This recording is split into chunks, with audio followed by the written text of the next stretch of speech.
Hey homies, I'm Mac. And I'm Jamie. And thank you guys so much for tuning into the first episode of our podcast. This is something Jamie and I have been thinking about doing for literally years. Yes. We thought for our first episode, we'd keep it really simple. Yeah. We're going to do an introduction and kind of explain our past, how we met, how our business started, what led us into the photography business, and ultimately what led us to here, where we're now trying to create content to help couples.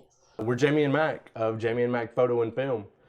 We've been together for 25 years now, and we have been running a business for 15 years doing wedding photography.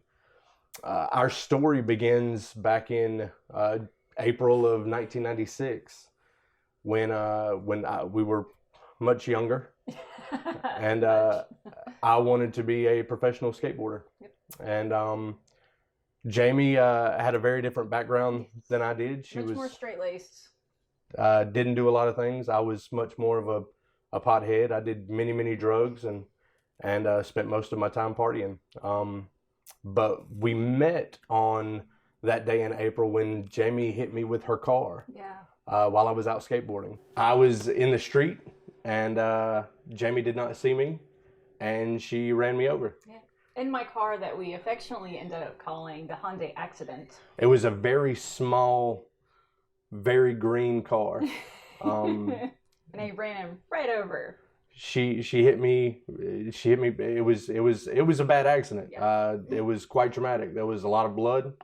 You lost a shoe. Lost a shoe and I lost my skateboard. Yep.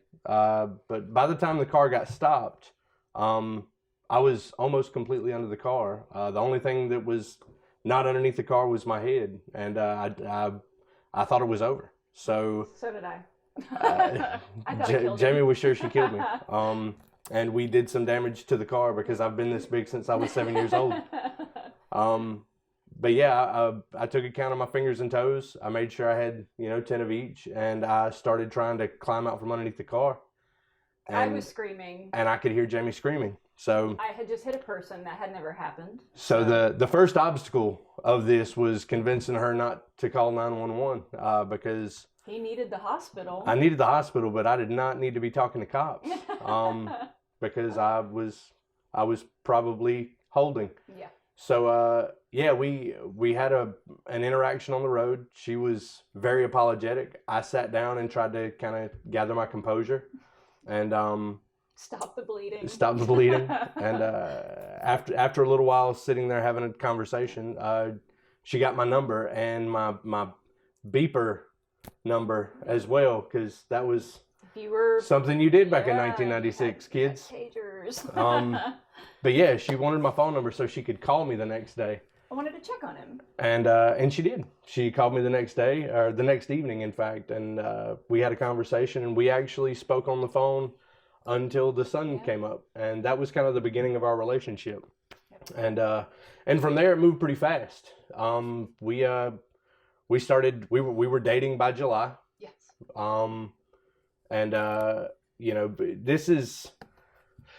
This is less of a joke, but I do find it humorous.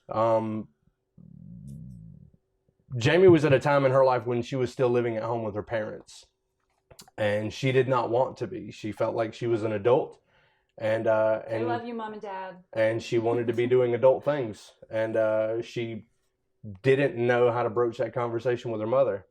And so, lucky for her, she found a guy that was either going to be a professional skateboarder or a musician. That they would not approve of. Something every parent loves for their daughter to bring home. Yeah.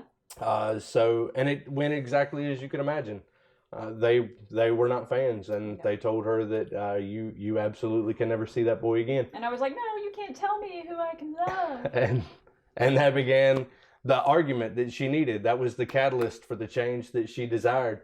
And I ended up helping her move her things, and she moved in with a friend of hers. At the time, I was couch surfing with friends because I was a loser. And after a little while of dating, she offered me the opportunity to come stay with her. She was like, why are you staying with Chris? You could just come over here and stay with me. We're both adults. And so we moved in together, and we lived together, and switched places a couple times, as you do when you're younger. And then in 1999, we got married. Yep. And that was that. Well, that's a story. That's for a separate podcast, story. We almost didn't get married the day that we were supposed to get married, but we could wait on that. Yeah, we can cover that later. And it's another great story. Great is relative. So that was where our story began. We were very young, had no clue how to exist as adults in this world, a couple, and let alone married. So we were married for 2 months when we found out that we were pregnant, and so our first year of marriage, which is inherently something that is incredibly difficult all on its own. Yes. There's a lot of adjustments that need to be made, and there's a lot of things that you need to understand and develop in order for it to be an easy transition. A lot of adjustments to make. And we threw in also having a baby. So the pregnancy was a difficult pregnancy. Yes. And there were a lot of reasons for that. One aspect, I was away at basic for a portion of Jamie's pregnancy, and but she also had to be hospitalized several times, and those difficulties continued all the way up to delivery. In the hospital, Jamie was in labor for 36 hours before we finally realized that our only drugs. With no drugs. Before we finally realized that our only option was to have a cesarean.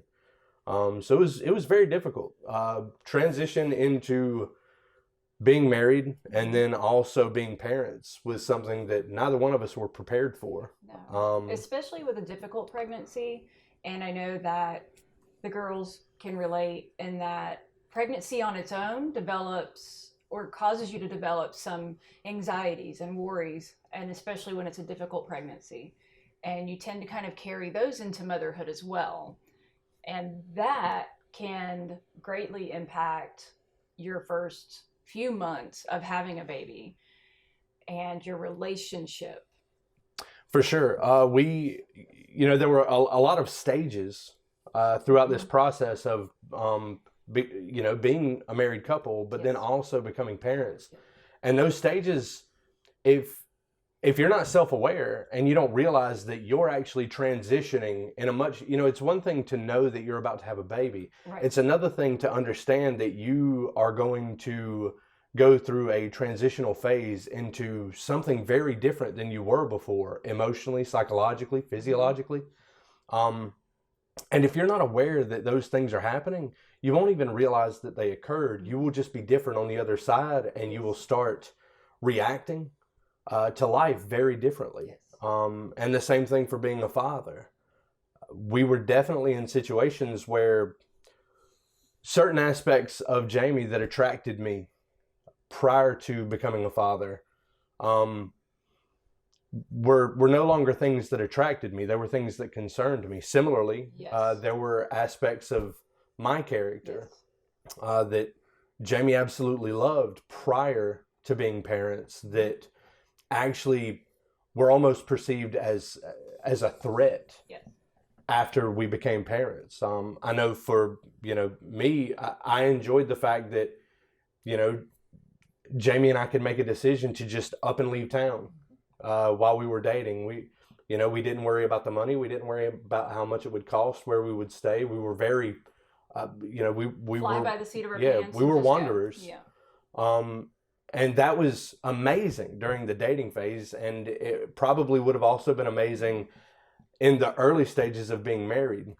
As a father, I was concerned about finances and how easily Jamie spent money. Those became points of contention, and Jamie has a laundry list of things about me that were awesome to begin with, but then a free spirit, being adventurous, and just not worried about anything. Whereas I was a constant worrier. Mac was the exact opposite. Everything's going to be fine. Yes, everything's great, everything's good. And then having a baby, it was, no, I need you to worry with me. You know, it just wasn't, it was like we just became completely different people and we're no longer compatible as those different people. And unfortunately, during that time period, we weren't conveying that to one another at all. We weren't sharing any of these No. aspects of what we were feeling. No.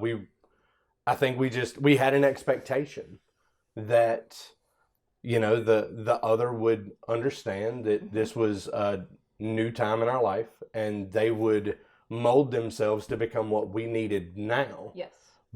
But there was never a conversation about any of those No. things. You know, I know that there were, you know, things while we were dating that, you know, we spent a lot of time in bars. I played music, you know, and so there were cool late night jam sessions, or, you know, with skating, you know, we'd go to Atlanta and we would literally, Jamie would photograph me and my friends skateboarding. We'd, you know, light paint graffiti in downtown areas, and we would just stay out till all hours of the night. Yep. After a child is born, you know, if All there's of some those aspect things. of that, for me specifically, I still wanted to skateboard with my friends. I still wanted to play music. Those, Yeah, and I saw that as you're being selfish. You're not wanting yeah. to be here with your family. What are you doing? This is your responsibility now.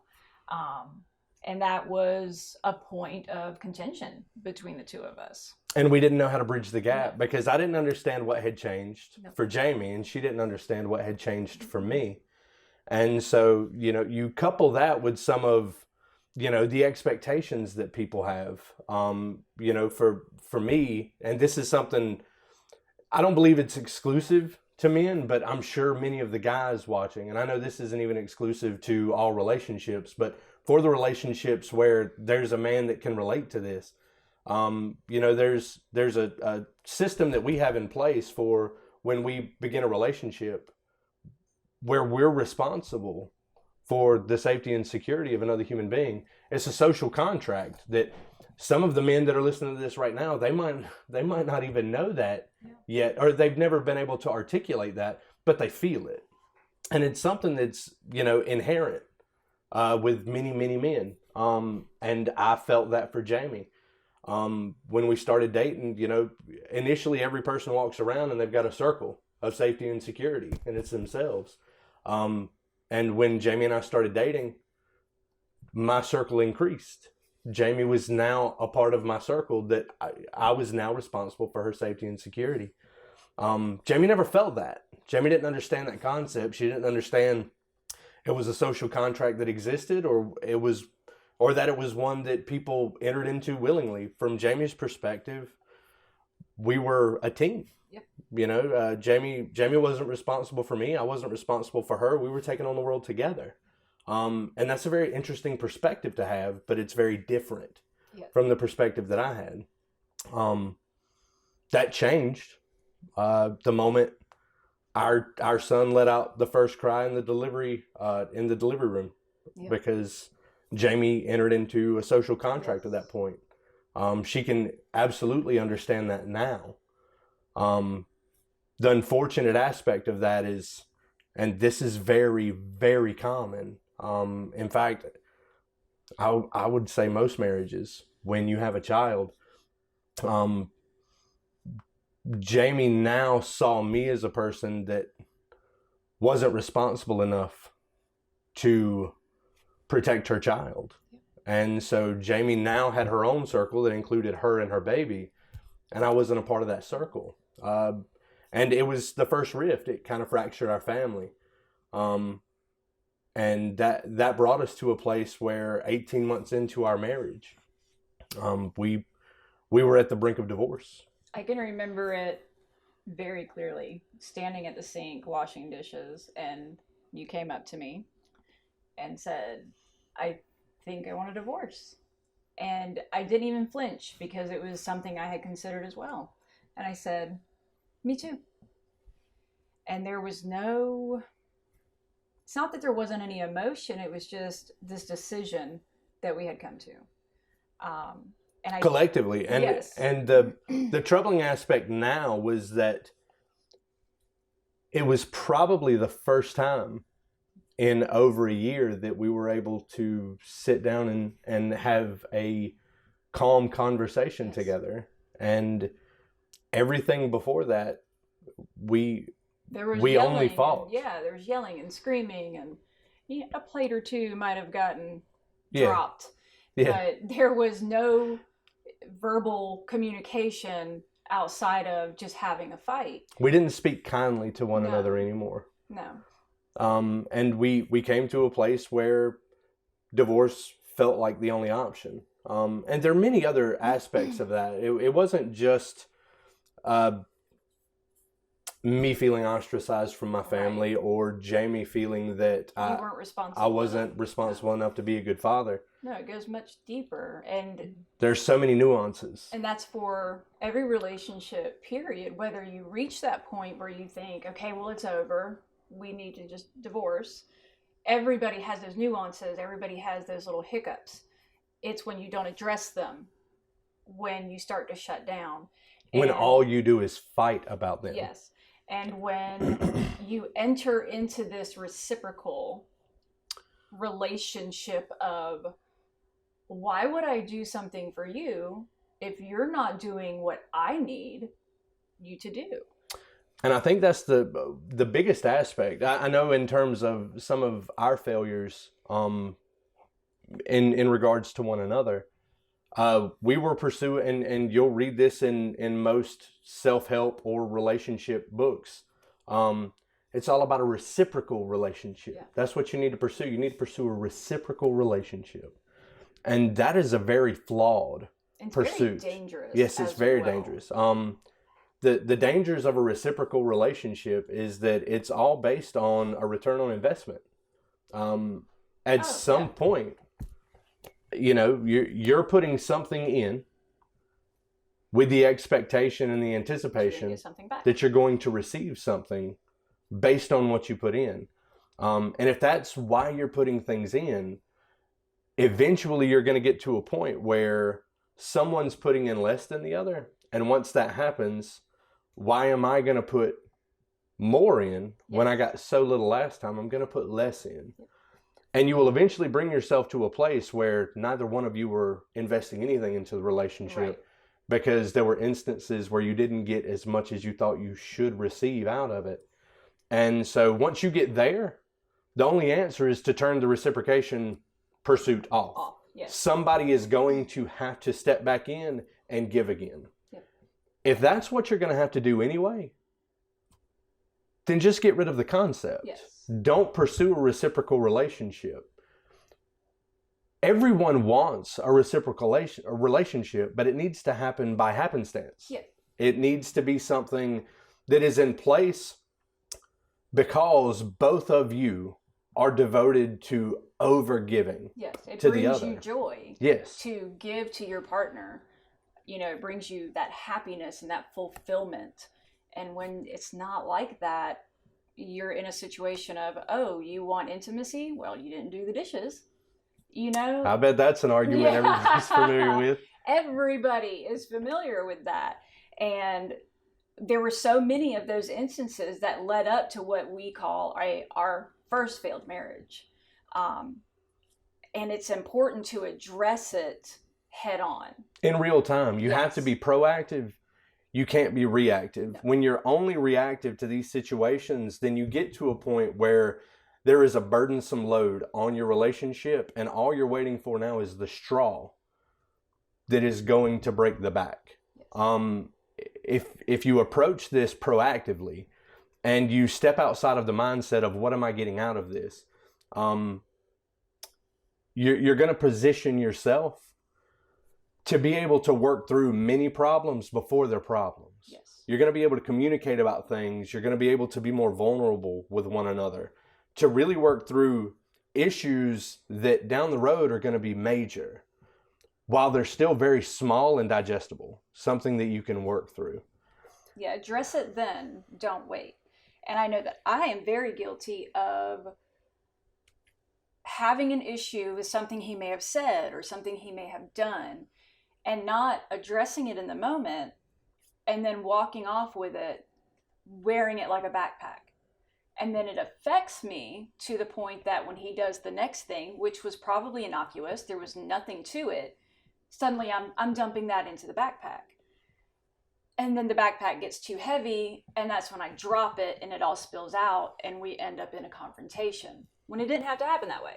Over things that not only did I not know were problems, but over things that with a conversation, we absolutely could have resolved, because there was never a malicious attempt to hurt her feelings or make her feel less than, or make her feel inferior.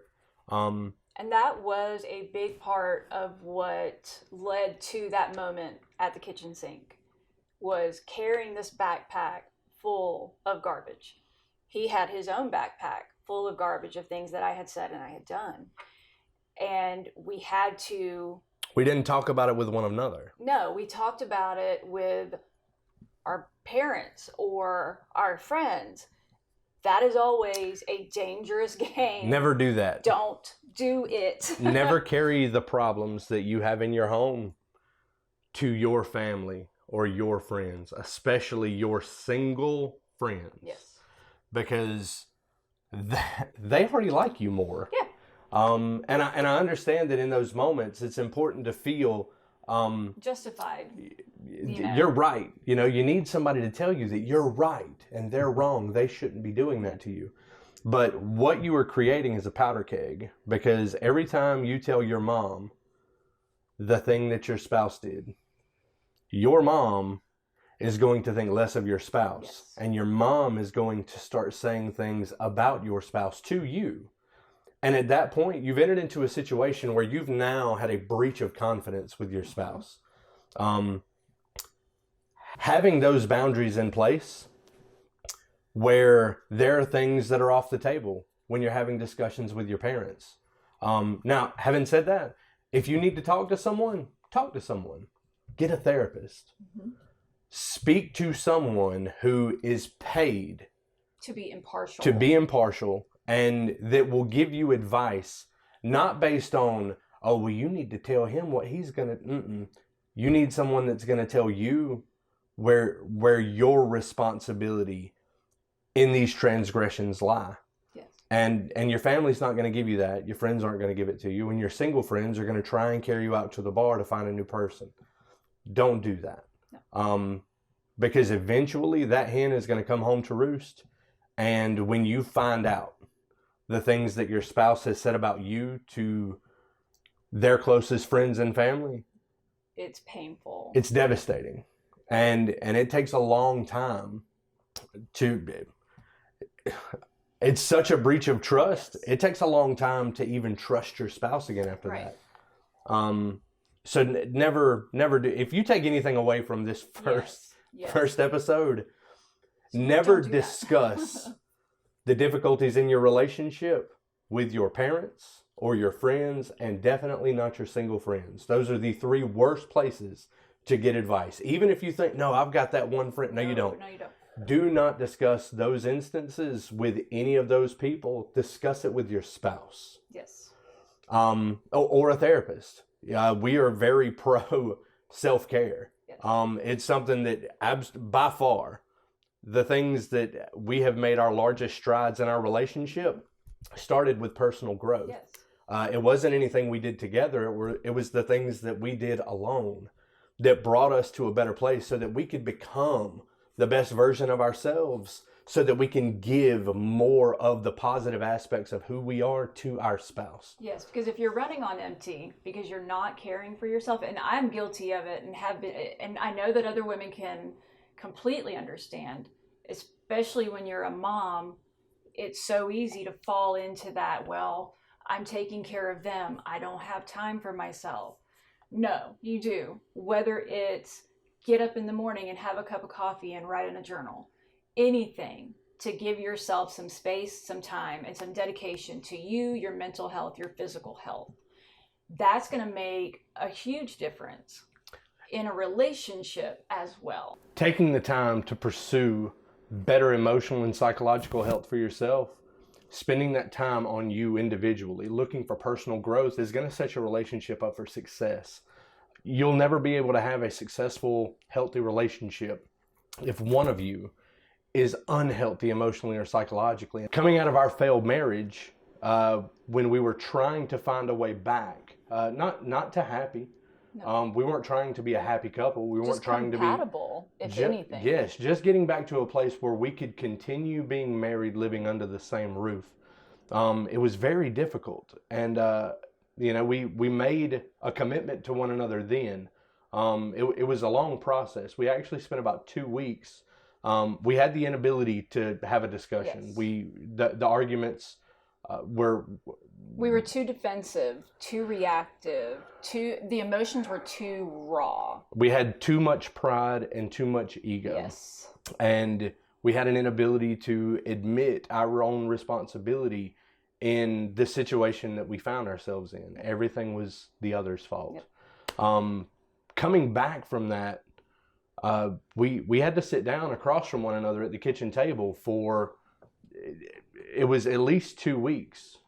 We wrote rules for one another. We couldn't discuss our problems outside of this allotted time every evening, where we would spend 3 hours passing notes to one another. And that was the deal. We could not have a conversation. We could not respond to one another verbally. Everything had to be responded to in written form after we had read the entire grievance from the other.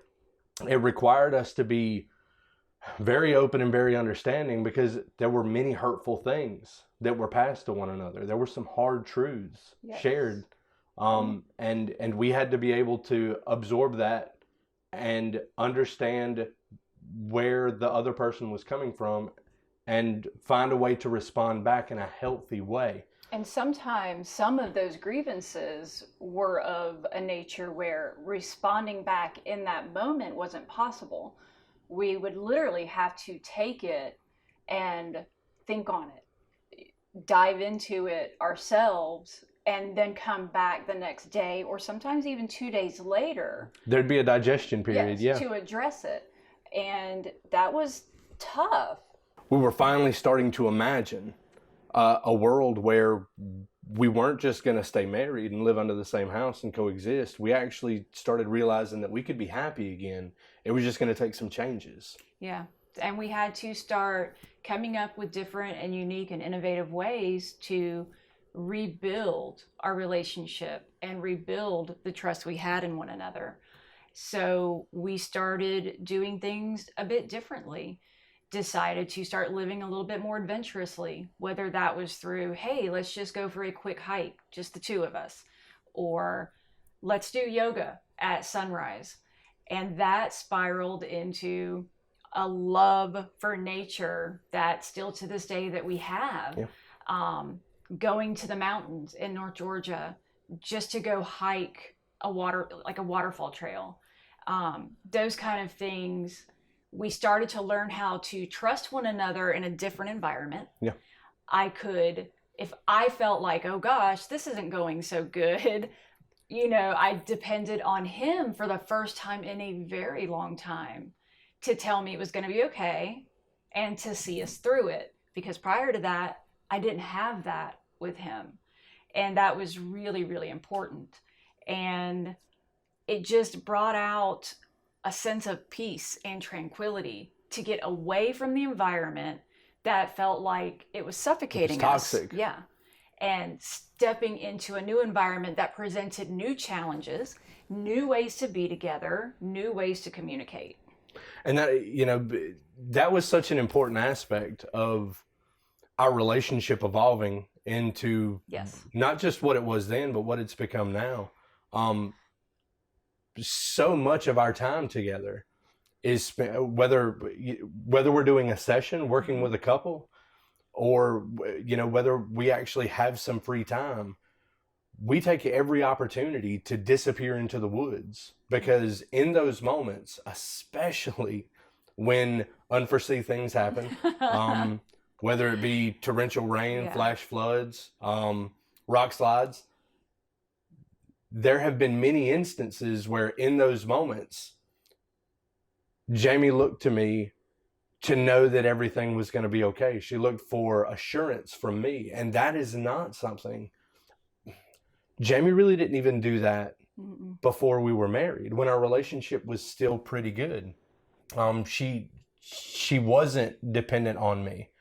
And I don't believe I was very dependent on her either. Where our relationship has evolved to at this point, I don't think we could have gotten there without putting ourselves in those positions where there may have been a little bit of danger. We may have gone further than we should have gone. We may have gone at a time when we should not have went.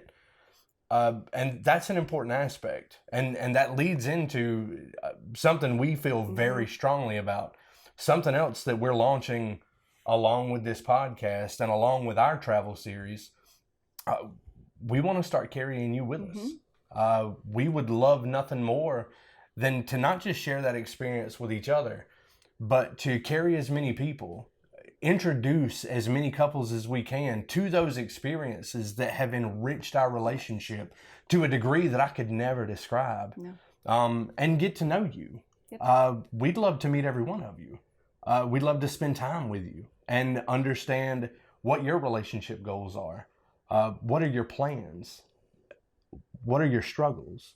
If any of you would be interested in that, please let us know, because that is something that we've been planning that for a long time as well. Yes. But we would love to do that with you.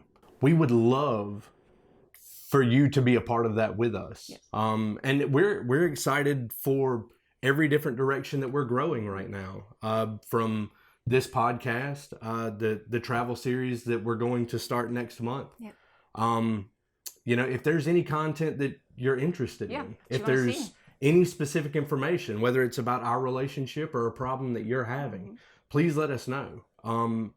Any information that you're curious about, you can message us on our Facebook business page, Jamie and Mac Photo and Film. On Instagram, we're Jamie and Mac. Our YouTube channel is Jamie and Mac Photo and Film. And TikTok. Yeah, and we're on TikTok. Jamie and Mac. It's Jamie and Mac. But please reach out. Yeah. Let us know what you're interested in. We would love to build content that's more specific to helping you and your specific issues that you're having in your relationship. Yes. That's the whole goal of this, is to build content that people can rely on and go to when they're struggling, or they need help, or they just have a little hurdle that they need to get over in their relationship, or even personally. And we weren't even going to discuss this part, but I think it's kind of necessary now that we're into this. The big why as to why we're even making this podcast to begin with is because after 15 years in the wedding photography business, one of the most difficult things for Jamie and I, we get to spend, the most important day of a couple's life with them. And we get to see them at the pinnacle. Yeah. Like their greatest expression of love for one another. And, then we come home and we spend the next few weeks pouring ourselves out creatively to help tell that story, to do it justice, to show you what we saw in the love that you shared for one another. And it's very powerful for us. Yes. I cry at every wedding that we attend because I'm a crybaby. Yeah. And, it's really hard for us when someone that we saw passionately in love with one another, or a couple that we saw passionately in love with one another, just 2 years later, the bride's changing her maiden name, or changing her last name back to her maiden name. And, the divorce rate in this country is between 40 and 50%. And, those are broken homes. Those are love stories lost. They're roads that are very difficult to traverse for people. It's catastrophic for someone's life. Not just to discuss financially or emotionally or psychologically. It's hard for everybody around the couple when that happens. You have to start sorting through which friends who gets to keep. Yeah. It's catastrophic. If there's anything that we can do that can even save one relationship. That's what this is for. Yes. If we only impact one couple, all of this work, these lights, you can't see most of this. No. The editing that I'm going to have to do to this to make us look presentable, it will have been worth it if we help one couple. That's the driving force behind all of this with the podcast and with our excursions and with our travel series. We want to impact people in a way that is going to affect this world positively. And if we can do that, then I think all of our years seeing love stories and telling love stories, if what that was preparing us for was to be able to help just one couple stay together, this will have been worth it. And we understand this isn't going to be for everybody. No. There's some people right now, if you've already decided that you want out of your marriage, this series isn't going to help you. If you were tuning in because you thought we might have some secret, we don't. There's no secret. It's just a lot of work. It's a lot of very, very hard work. If what you're wanting to hear is that you're always right, you won't find those kind of things here. But if you're committed, if you're in a relationship right now that you are struggling every time you look at your spouse, but you desperately want to make it work, this may help. Yep. It might not. But it might. But it might. And if it does, this is all worth it. Yep. But guys, thank you so much. Yes, if you like this content, please like our channel. Please subscribe. Please ring the bell. I don't even know what that means yet. We have to figure all of it out, so bear with us. We're old. And not so tech savvy. Yeah. But thank you guys so much. Thank you. We're really looking forward to how this progresses and how we evolve. And please just reach out to us with anything. Any comments, any suggestions. Leave some comments. If this sucked so bad, be gentle. You can message me directly and tell me how bad it sucked. Be gentle with me. But anything that you need, any suggestions, just let us know. Message us on any of our platforms. And thank you guys so much. We really appreciate it. Mwah. Peace out, homies. Okay.